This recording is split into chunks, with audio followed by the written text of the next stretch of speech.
Law of conservation of energy, Hindi में बोलेंगे ऊर्जा संरक्षण का सिद्धांत।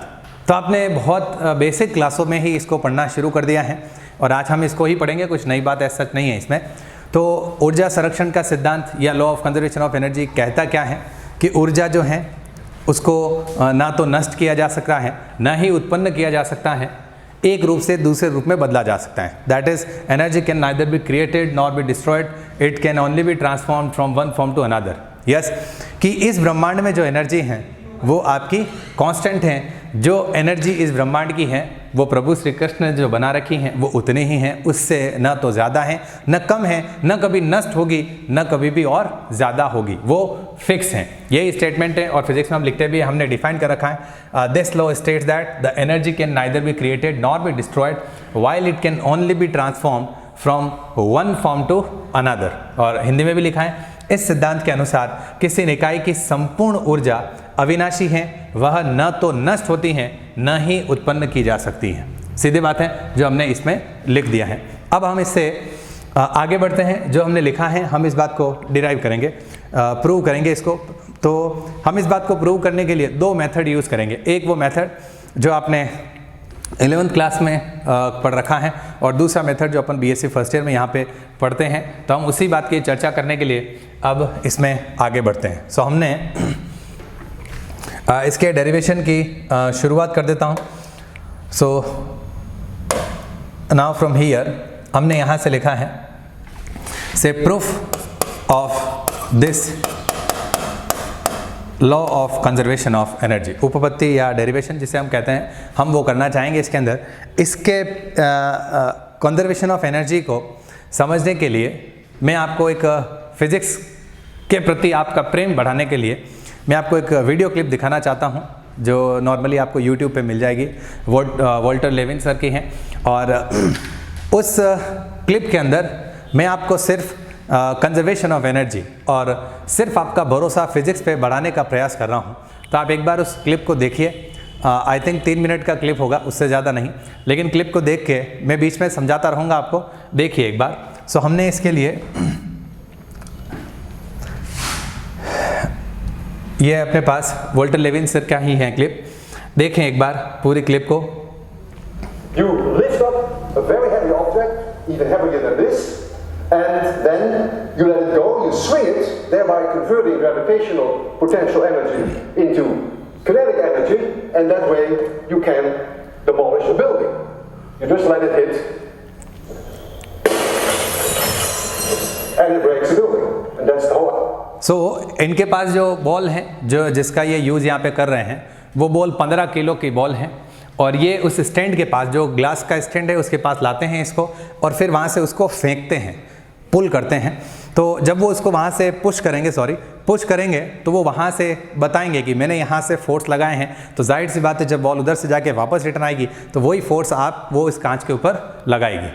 क्यों? क्योंकि वो बताना चाह रहे हैं कि एनर्जी जो है वो हमेशा कंजर्व रहेगी। अब इसी का दूसरा एग्जांपल देंगे कि अगर वो यहाँ से धक्का नहीं देते तो बॉल यहाँ से जाती और सीधा उसी जगह आके रुकती। कैसे? देखिए आप इसी क्लिप को आगे देखिए। So you're using then the conversion of gravitational potential energy to kinetic energy. Now, I am such a strong believer of the conservation of mechanical energy that I am willing to put my life on the line.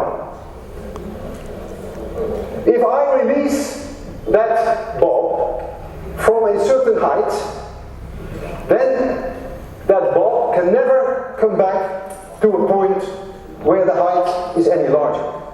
If I release it from this height and it swings, then when it reaches here, it could not be higher. There is a conversion from gravitational potential energy to kinetic energy back to gravitational potential energy, and it will come to a stop here. And when it swings back, it should not be able to reach any higher, provided that I do not give this object an initial speed when I stand here. I trust the conservation of mechanical energy for 100%. I may not trust myself. I'm going to release this object, and I hope I will be able to do it at 0 speed. so that when it comes back, it may touch my chin, but it may not crush my chin. सो इसके अंदर ये सीधी सीधी बात बता रहे हैं, मैं एक बार इसका जिक्र करना चाहूँगा। वोल्टर सर कह रहे हैं कि यहाँ से अगर ये इसको 0 स्पीड से छोड़ देंगे तो बॉल जाएगी और जाके वापस आएगी। अभी इन्होंने इनका जो चिन्ह है, दाढ़ी जो है, उस पर इन्होंने टच कर रखा है, तो इन्होंने कहा कि वो आके मेरे को टच कर सकती हैं लेकिन चोट नहीं पहुँचाएगी, ये इन्होंने कहा। ये ऐसा तभी संभव है जब वो यहाँ से 0 वेलोसिटी से उसको फेंकेंगे, मतलब उसको धक्का नहीं देना है, सिर्फ उसको छोड़ना है। तो ये कहेंगे कि मैं इसको छोड़ के बताऊंगा, क्यों? क्योंकि ये कह रहे हैं कि मेरे को फिजिक्स के law of conservation of energy के ऊपर भरोसा है, और अगर law of conservation of energy गलत है तो पिछली बार इनके मुंह की जगह यहाँ कांच का वो प्लेटफॉर्म था, वो टूट गया था, इस बॉल ने तोड़ दिया था। तो ये कहेंगे कि अगर मेरे को फिजिक्स पे भरोसा नहीं है तो हो सकता है ये इनकी आखिरी क्लास हो, अभी ये इसको छोड़ेंगे, और अगर कंजर्वेशन ऑफ एनर्जी सही है तो इनके चेहरे के ऊपर कुछ भी नहीं होगा। ये आप देख सकते हैं, ये अभी करके बताएंगे आपको। I want you to be extremely quiet because this is no joke. If I don't succeed in giving it 0 speed, then this will be my last lecture. I will close my eyes. I don't want to see this. So please be very quiet. I almost did in 3 for now. 3, 2, 1, 0.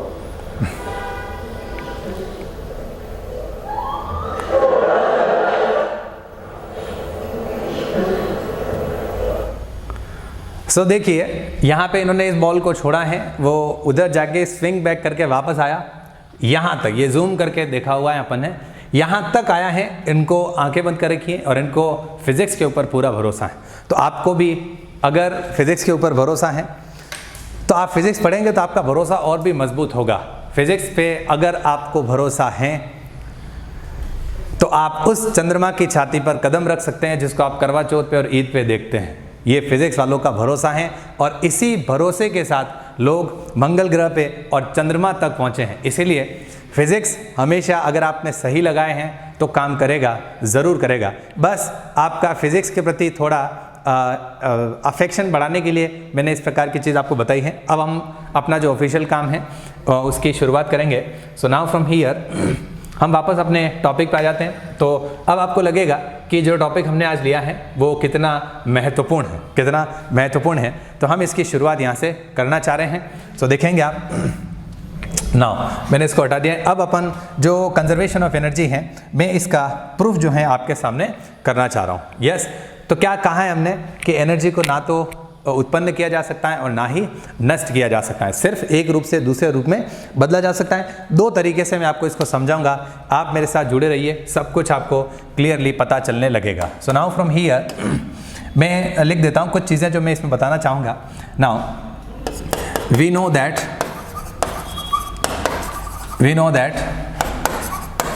The relation between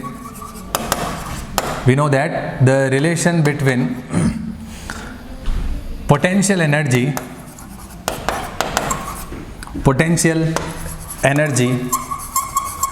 and force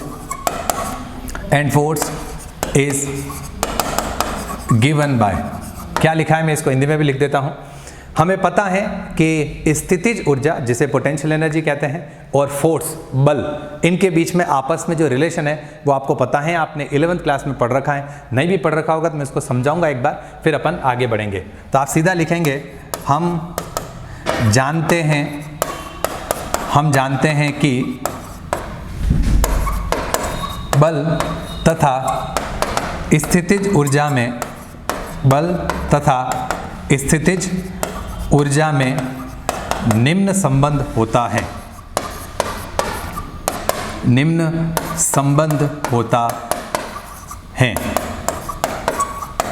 और कौन सा संबंध है तो वो हम यहाँ से लिखना चाहेंगे। तो वो क्या होगा, मैं यहाँ से इसकी शुरुआत कर दे रहा हूँ। सो नाउ फ्रॉम हियर, अब मैंने लिखना होगा F is equal to negative gradient of U, तो हम इसे लिख देते हैं du/dr। यहाँ ये जो U हमने लिखा है, ये U आपका पोटेंशियल एनर्जी है, तो हम इसको कैपिटल U से लिख दे रहे हैं du/dr। क्या आपने ऐसा पढ़ा है? अगर आप 3 डायमेंशन में होते हैं 3 डायमेंशन में। आगे आपको उस पार्ट में भी मैं इसको बहुत डिटेल से बताऊंगा, क्या बोलते हैं उसको, ऑसिलेशन एंड वेव का जो आपका सेकंड पेपर है उसको भी अपन उसमें भी अपन इस बात को बहुत डिटेल में डिस्कस करेंगे।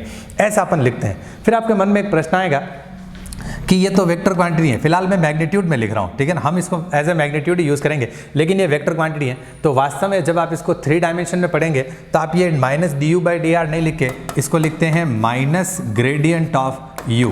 अभी आप BSc फर्स्ट ईयर में ये पढ़ेंगे कि ये ग्रेडियंट का क्या मतलब होता है, आगे की क्लासेस में मैं आपको बताऊंगा।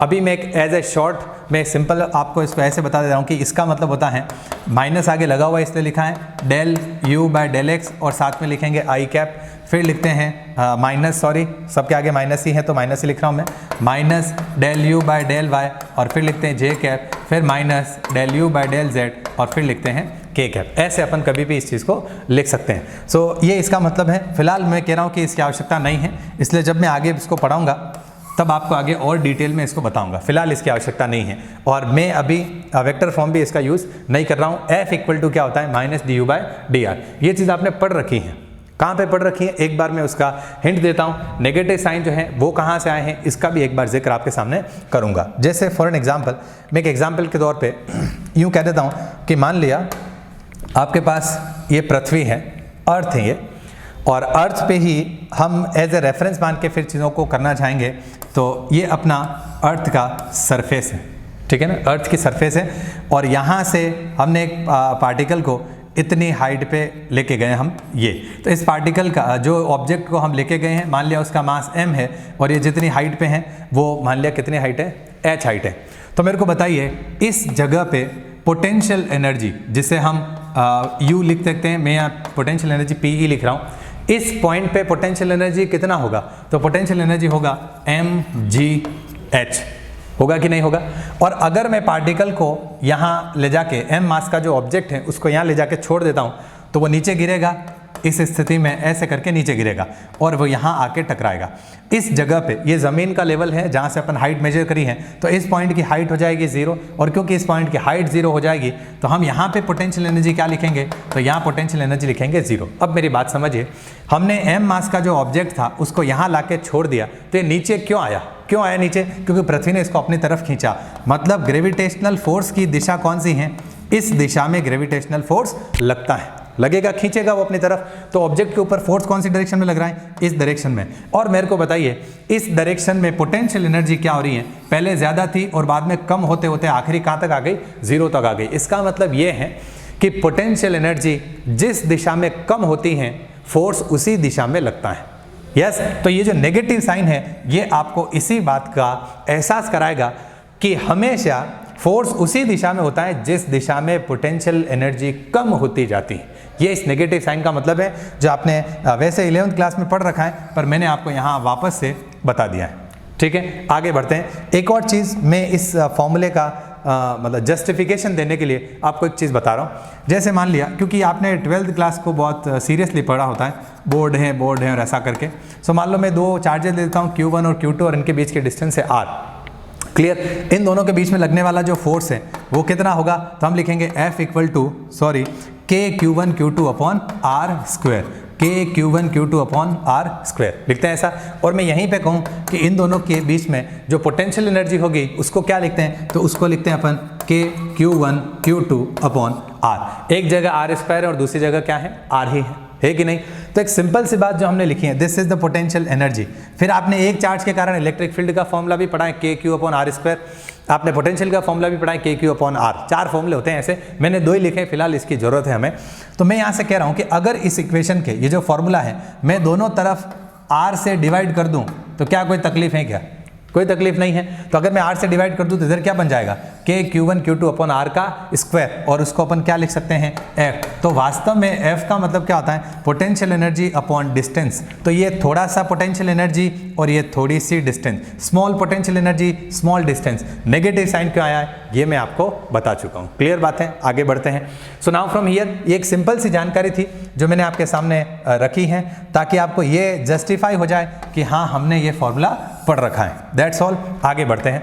तो हमने लिखा है कि हम फोर्स और पोटेंशियल एनर्जी के बीच में जो फॉर्मूला और जो रिलेशन है वो हम जानते हैं, और जानते हैं तो हमने लिख दिया है। अब यहाँ से आगे बढ़ते हैं इसी डेरिवेशन में। तो हम यहाँ से इसको क्या लिख पाएंगे, तो क्या मैं इसको ऐसे लिख सकता हूँ क्या कि हमने लिखा है F, इसको इधर लेके आए dr को, तो हमने लिखा है F dot d r equal to minus का du लिख सकते हैं, कोई प्रॉब्लम नहीं है, हमने लिखा है इसको। अब मैं यहाँ से कह देता हूँ कि फोर्स इनटू डिस्प्लेसमेंट क्या होता है, वर्क डन होता है, बिल्कुल सीधी बात है। तो हम इस F डॉट डी आर को, ये जो लिखा हुआ है, मैं चाहूँ तो इसको dw भी लिख सकता हूँ। यस। अब हम क्या करेंगे, एक पॉइंट लेंगे A और दूसरा पॉइंट लेंगे B। A से B तक जाने में हम कितना वर्क डन करते हैं वो वर्क डन हम निकालेंगे यहाँ से, और वही वर्क डन आपका क्या कहलाता है, पोटेंशियल एनर्जी कहलाता है। एक जगह से दूसरी जगह जाने में किसी ऑब्जेक्ट को जितना वर्क डन लगेगा वही उसकी पोटेंशियल एनर्जी में कन्वर्ट होगा, वही इसकी स्थितिज ऊर्जा में बदलेगा। यस। तो मैं यहाँ से कह देना चाह रहा हूँ, now work done in going from A to B, मतलब हिंदी में लिखेंगे हम A से B तक जाने में लगने वाला कार्य। यस, वो वर्क डन हम निकालना चाहते हैं। तो उस वर्क डन को निकालने के लिए हमने एक सिंपल सी बात जो इसमें लिखी है, मैं उसको डिटेल में लिख देना चाह रहा हूँ। So what should be that, तो हमने लिखा है work done from A to B। Yes, और वो आ जाएगा अपने F dot d r from A to B। So हमने लिखा है F डी आर, और कहाँ से कहाँ तक, A से B तक जाने में, और ये इसका इंटीग्रेशन किया है, dw का इंटीग्रेशन किया तो जो टोटल A से B तक जाने का वर्क डन है वो आ जाएगा। इधर वाली चीज़ को मैंने ऐसे ही लिखा है, और ये जो लिखा हुआ है हमारे पास, हम इसे लिखेंगे this one is equal to integration, और ये हमने लिखा है du फ्रॉम A टू B। यस। अब जो वर्क डन हमने A से B तक जाने में निकाला है, इसको अपन ऐसा लिख सकते हैं, और वो चीज़ अपने लिए किसके बराबर है, पोटेंशियल एनर्जी के बराबर है। तो मैंने इसको लिखा है। अब मैं यहाँ से work done from A to B निकालना चाहूँ या लिखना चाहूँ, तो यहाँ से देखिए du का मतलब क्या आएगा, u, और इसको लिखेंगे माइनस u, और u at point A minus u at point B। B point पे स्थितिज ऊर्जा माइनस A पॉइंट पे स्थितिज ऊर्जा। तो मैं इसको ऐसे लिख सकता हूँ, माइनस ये लिखा है ub माइनस ua। तो हम यहाँ से लिख पाएंगे work done from AB equal to, मैंने इसको माइनस को फ्लिप कर दिया है, अंदर भेज दिया, तो ये अपने पास आएगा UA माइनस UB। उम्मीद कर रहा हूँ आपको सब कुछ क्लियर समझ में आ रहा होगा। एंड से दिस इज इक्वेशन नंबर 1। ये अपना पहला समीकरण है। अब जब पहला समीकरण हमने लिखा, अब अपन आएंगे इसके दूसरे समीकरण पे। तो हम लिखना चाहेंगे now using work energy theorem. क्या लिखेंगे, वर्क एनर्जी थ्योरम, और हिंदी में कहेंगे इसको कार्य ऊर्जा प्रमेय से। तो कार्य ऊर्जा प्रमेय से, ऐसा हिंदी में अपन लिख सकते हैं। और कार्य ऊर्जा प्रमेय आपने 11वीं क्लास में पढ़ रखा है, पूरी थ्योरम थी, उसका डेरिवेशन आपको वहाँ मिलता है। यहाँ पे क्योंकि सिलेबस में लिखा हुआ नहीं है इसलिए हम पढ़ेंगे नहीं, बाकी कोई से भी बुक्स आप उठाओगे तो उनमें आपको ये, जहाँ पे भी ये लिखा हुआ है उससे पहले वर्क एंड एनर्जी थ्योरम आपको ज़रूर मिलेगा। इसका मतलब ये ना समझे कि यार ये चीज़ सर ने पढ़ाई नहीं है, ये आपके जो सिलेबस में होगा यहाँ पे हम वही पढ़ेंगे, क्योंकि आपकी जो बुक्स आती हैं वो बहुत सारी यूनिवर्सिटियों को लक्ष्य करके लिखी जाती हैं। उनका काम ये होता है कि हमारी बुक ज़्यादा चले तो सभी यूनिवर्सिटियों का सिलेबस उसमें होता है, हमें वही पढ़ना है जो हमारे सिलेबस में है। That's all. बढ़ते हैं आगे। So using work energy theorem, हम यहाँ से एक सिंपल सी बात कहना चाहें तो वर्क एनर्जी थ्योरम क्या होती है, ए पॉइंट से बी पॉइंट तक अपन गए, इसमें जो वर्क डन लगता है वो चेंज इन काइनेटिक एनर्जी के बराबर होता है। किसके बराबर होता है? वर्क एनर्जी थ्योरम कहती भी यही है कि एक पॉइंट से दूसरे पॉइंट तक गए, उसमें जो कार्य अपन ने किया है वो कार्य गतिज ऊर्जा में परिवर्तन के बराबर होता है। कार्य गतिज ऊर्जा में परिवर्तन के बराबर होता है। Work done is equal to change in kinetic energy. तो मैं लिख देता हूं work done is equal to change in kinetic energy. Hindi में लिखेंगे कार्य बराबर गतिज ऊर्जा में परिवर्तन, गतिज ऊर्जा में परिवर्तन, इसे ही बोलते हैं अपन वर्क एनर्जी थ्योरम। क्लियर। तो हम यहाँ से इसको लिखना चाहेंगे ए पॉइंट से बी पॉइंट तक, तो जो वर्क डन लिखा है उसको लिखेंगे final kinetic energy minus initial kinetic energy. तो हम वहाँ से लिखेंगे हाफ m और b पॉइंट पे स्क्वायर, b पॉइंट पे velocity minus half m a point पे वेलोसिटी का स्क्वायर। ये 11वीं क्लास में आपने पढ़ रखा है, वहाँ से मैंने इसको लिखा है। तो इस इक्वेशन को जो अपन ने लिखी है, मैं इसको अगला नंबर कह देता हूँ, से this one is equation number 2।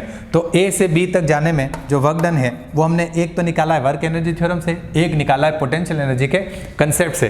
तो हम यहाँ से बात करें कि दोनों वर्क डन ही है 1 और 2 में, तो समीकरण 1 और 2 से हिंदी में लिख सकते हैं आप। मैं लिख दे रहा हूँ using equation first and second, पहली और दूसरी इक्वेशन से, तो हम दोनों को इक्वल कर देंगे। तो हमने लिखा है ऊपर U A minus U B, तो हमने लिखा है here U A minus U B equal to, इधर लिखा है हाफ एम वी बी का square minus half M V A का स्क्वायर, लिखा है ऐसा।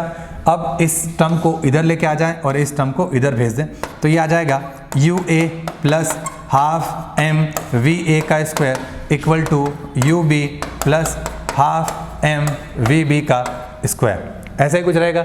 अब अपन यहाँ से एक सिंपल सी बात कहें कि ये पोटेंशियल एनर्जी हो गई ए पॉइंट पे और ये काइनेटिक एनर्जी हो गई, और पोटेंशियल और काइनेटिक मिला के क्या होगी, total mechanical energy. Yes, total energy. तो हम यूँ लिख सकते हैं कि this is the total energy at point A equal to this is the total energy at point B. मतलब सीधी बात जो हम कहें वो ये है कि एक पॉइंट पे और दूसरे पॉइंट पे, दोनों पॉइंट पे जो एनर्जी है वो बराबर है। इसका मतलब हम कह सकते हैं कि एनर्जी जो है वो हमेशा कंजर्व रहती हैं और कभी भी ना तो नष्ट होती है ना ही उत्पन्न की जा सकती हैं। तो आप सीधी एक लाइन लिखेंगे, यह बात सिद्ध करता है कि ऊर्जा संरक्षण का सिद्धांत प्रूव होता है। So this equation proves the law of conservation of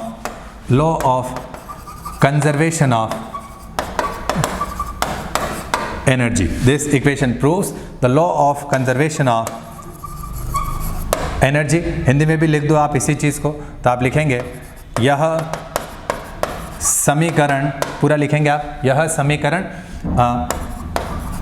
ऊर्जा संरक्षण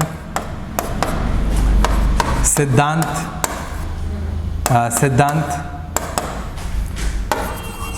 की सत्यता को सिद्ध करता है, सत्यता को सिद्ध करता है। और इसी के साथ अपना जो कंजर्वेशन ऑफ एनर्जी है इस बात को अपन ने प्रूव कर दिया है। मैं साथ के साथ हिंदी इंग्लिश दोनों में लिख रहा हूँ ताकि दोनों लोगों का फ़ायदा हो, इंग्लिश वाले अंग्रेज ना बन जाएं और हिंदी वाले पिछड़ ना जाएं, इसलिए मैं आपको हिंदी और इंग्लिश दोनों में चीज़ों को बताता चलूँगा। ठीक है, ये बात हुई आपने जो हमने इसमें पढ़ी है। विशेष रूप से पूरे डेरिवेशन के अंदर जो सबसे महत्वपूर्ण बात है वो ये वाली है, और मैंने सबसे ज़्यादा समय इसी चीज़ को समझाने में भी लगाया है। ठीक है ना, नेक्स्ट बढ़ते हैं इससे आगे। अब इसी चीज़ का अगर आप चाहो तो हम एक सेकंड अप्रोच भी आपको बता सकते हैं, मतलब सेकंड मेथड जिससे भी कह सकते हैं। बेसिकली वो कोई डेरिवेशन नहीं, वो इसका वेरिफिकेशन है, लेकिन 11वीं क्लास में आप उसी चीज़ को डेरिवेशन मानते हो और उसको करते भी हैं। कैसे हैं चलो मैं बता देता हूँ। सो नेक्स्ट अपन इसी चीज़ को डिराइव करेंगे लेकिन दूसरे तरीके से। तो मैं इसके लिए लिख रहा हूँ मेथड सेकंड, दूसरी विधि है ये। सो दूसरी विधि हम इसमें दूसरी विधि से कंजर्वेशन ऑफ एनर्जी को प्रूव करना चाहेंगे। कैसे करेंगे देखो मैं करके बताता हूँ। तो वो आपका काम डेरिवेशन करने का है, एमएलएसयू में क्वेश्चन आएगा तो हमने वो ऊपर कर दिया है। ये सिर्फ मैं आपको सिर्फ जानकारी के लिए जो आपने 11वीं क्लास में पढ़ रखा है उसके लिए मैं आपको समझा रहा हूँ। बाकी आपको इसको एज सच नोट भले आप चाहें तो कर लें, बाकी एज ए सिस्टमेटिक जो अपन प्रूव करते हैं वैसे मैं इसको प्रूव नहीं कराऊंगा, सिर्फ आपको सिंपली बता रहा हूँ। मतलब ऐसे मैं हिंदी और इंग्लिश में और हर स्टेटमेंट को लिखूंगा नहीं। चलो नहीं हो तो मैं कोशिश करूँगा लिखने की भी। देखिए आप एक बार। सो मान लिया हमने यूँ कहा है कि ये पर्टिकुलर हमने कोई लाइन खींचा है और इस लाइन के साथ में हमने एक लाइन इधर और खींच दिया है, और साथ में मैं यूँ कह रहा हूँ कि ये आपका ग्राउंड लेवल है, ये ज़मीन है। ठीक है ना।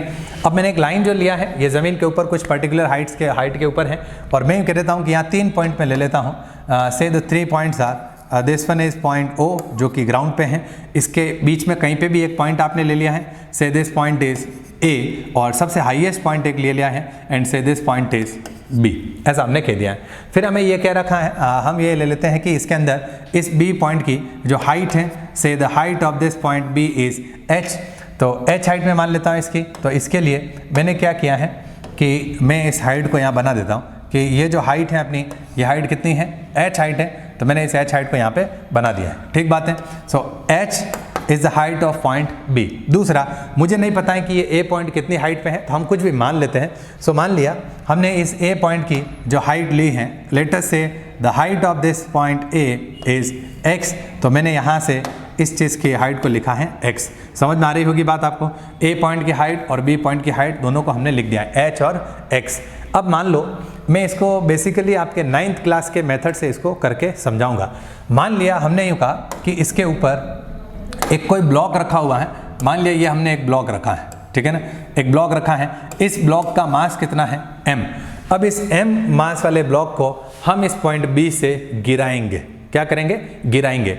हम इस ब्लॉक को यहाँ से गिराएंगे तो यहाँ पे इस B पॉइंट पे उसकी टोटल एनर्जी निकालेंगे, फिर हम A पॉइंट पे उसकी टोटल एनर्जी निकालेंगे और फिर हम O पॉइंट पे उसकी टोटल एनर्जी निकालेंगे। जब हम तीनों जगह निकालेंगे और चेक करेंगे कि क्या तीनों जगह की जो एनर्जी है वो बराबर आ रही है कि नहीं, अगर तीनों जगह की एनर्जी बराबर आएगी तो हम कह देंगे कि न तो ऊर्जा नष्ट हुई है न ही उत्पन्न हुई है, तीनों जगह की ऊर्जा समान है, कॉन्स्टेंट है, एक जैसी है। यस, अगर आप इसको वास्तव में डेरिवेशन के जैसे करना चाहते हैं तो आपको ये लाइन यहाँ पे लिखनी होगी कि माना एक m द्रव्यमान के पिंड को B बिंदु से या h ऊंचाई से गिराया गया है। So consider that a block of mass m is freely fall from point B which is at height h, ऐसा आपको लिखना होता है। चलो मैं लिख ही देता हूँ, आप कर रहे हैं तो पूरा का पूरा ही हो जाएगा काम अपना, मैं लिख देता हूँ। So consider a free fall, मैं ऐसे छोटा लिख देता हूँ इसको, consider the free fall of an object of mass m from a height h।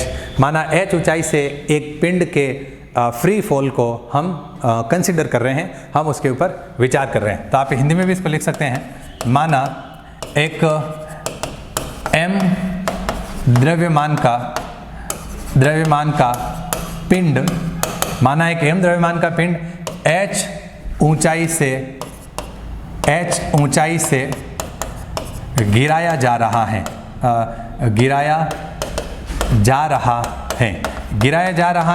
और फेंका जा रहा है में फ़र्क है। मतलब इस पॉइंट पे आपने जिससे आपने इसको गिराया है ना, वहाँ जीरो वेलोसिटी है, रेस्ट में है। तो मैं मान लेता हूँ कि इस जगह पे वेलोसिटी है वो क्या है, जीरो।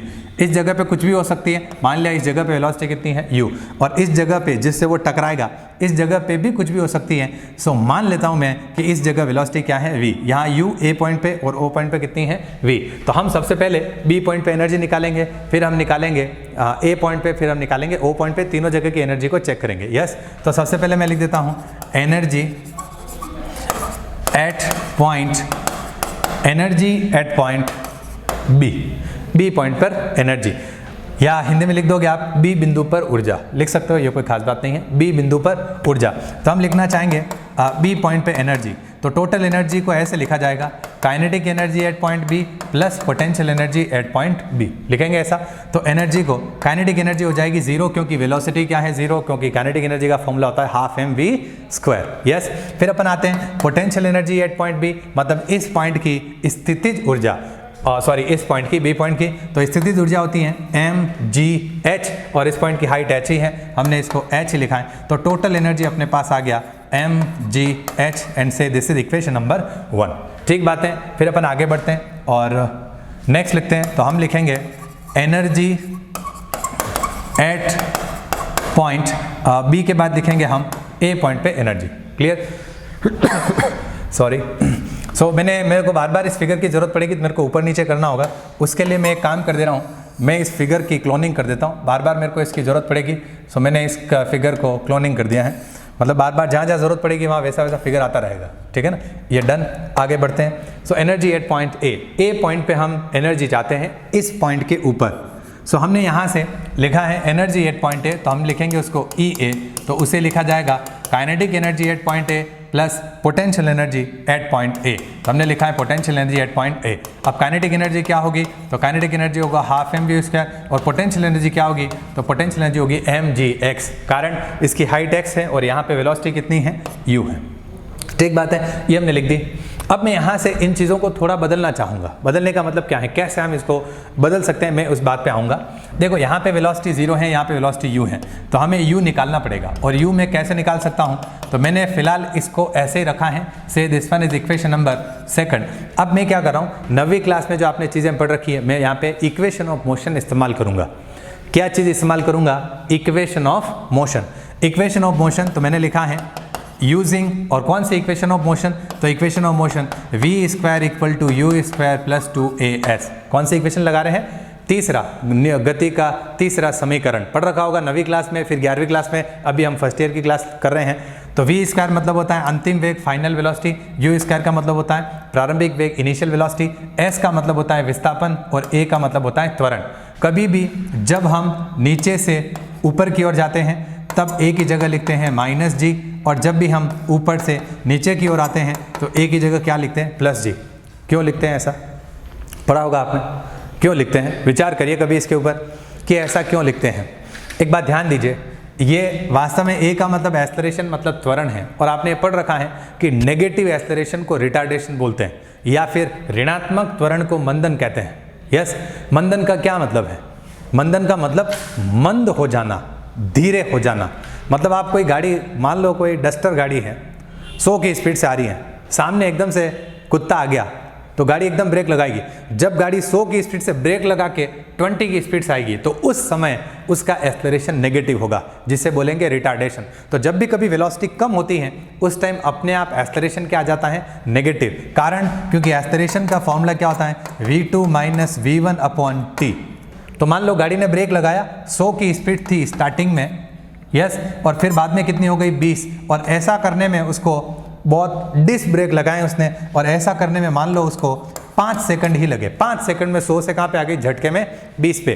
तो इसका एक्सेलरेशन क्या होगा, तो ये तो पहली स्थिति और ये दूसरी, तो दूसरी का यहाँ लिखना पड़ेगा और पहली का यहाँ लिखना पड़ेगा। मैं लिख देता हूँ, तो हमने लिखा है 20 माइनस 100/5, तो ये आ जाएगा 80/5, तो कितना आएगा 16, लेकिन वो किसका आएगा, माइनस का। तो आ रहा है कि नहीं आ रहा माइनस का, इसलिए ध्यान रखेंगे जब कभी भी वेलोसिटी कम होती है उस स्थिति में आपका एक्सेलरेशन क्या होता है, नेगेटिव होता है। तो जब किसी पत्थर को हम यहाँ नीचे से फेंकते हैं ऊपर, तो क्या उसकी स्पीड बढ़ती है क्या, नहीं, धीरे होती है, हाईएस्ट पॉइंट पे जाकर रुकता है, फिर वापस रिटर्न आता है।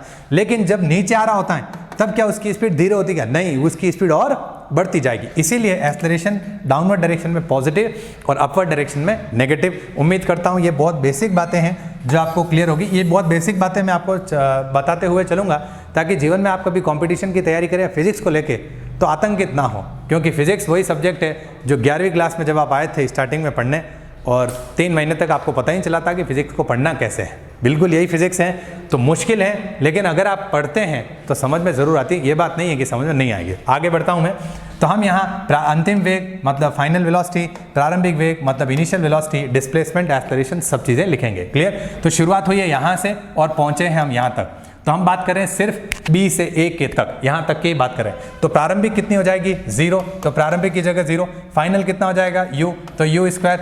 फिर नीचे आ रहे हैं तो A की जगह क्या लिखेंगे, प्लस G, और S मतलब डिस्प्लेसमेंट। बताओ ये डिस्टेंस कितनी होगी आपकी, तो पूरी है H और ये है X, तो ये वाली कितनी होगी, H माइनस X, तो हमने लिखा है H माइनस X। उम्मीद करता हूँ आपको आ गया होगा। तो इस u स्क्वायर को उठा के हम इस जगह लिखेंगे। सो लेट अस से दिस वन इज थर्ड, सो मैंने लिखा है यूजिंग थर्ड इनटू सेकंड, मतलब समीकरण 3 को समीकरण 2 में लिखने पर क्या मिलता है, तो मैं यहाँ से लिखना चाह रहा हूँ energy at point A is equal to half m, u square की जगह लिखेंगे हम 2g h minus X, 2g h minus X plus mg x, लिखा ऐसा। इससे हमने इसको कैंसिल कर दिया, फिर आप यहाँ से देखिए मल्टीप्लाई किया मैंने तो ये आ जाएगा mgh, फिर आगे मल्टीप्लाई किया तो माइनस mgx और फिर आ जाएगा प्लस mgx, इससे ये कैंसिल तो वैल्यू कितना आएगा mgh। मतलब आपके पास ए पॉइंट पे भी टोटल एनर्जी कितनी आ गई mgh। इसे अगला इक्वेशन का है नंबर 4।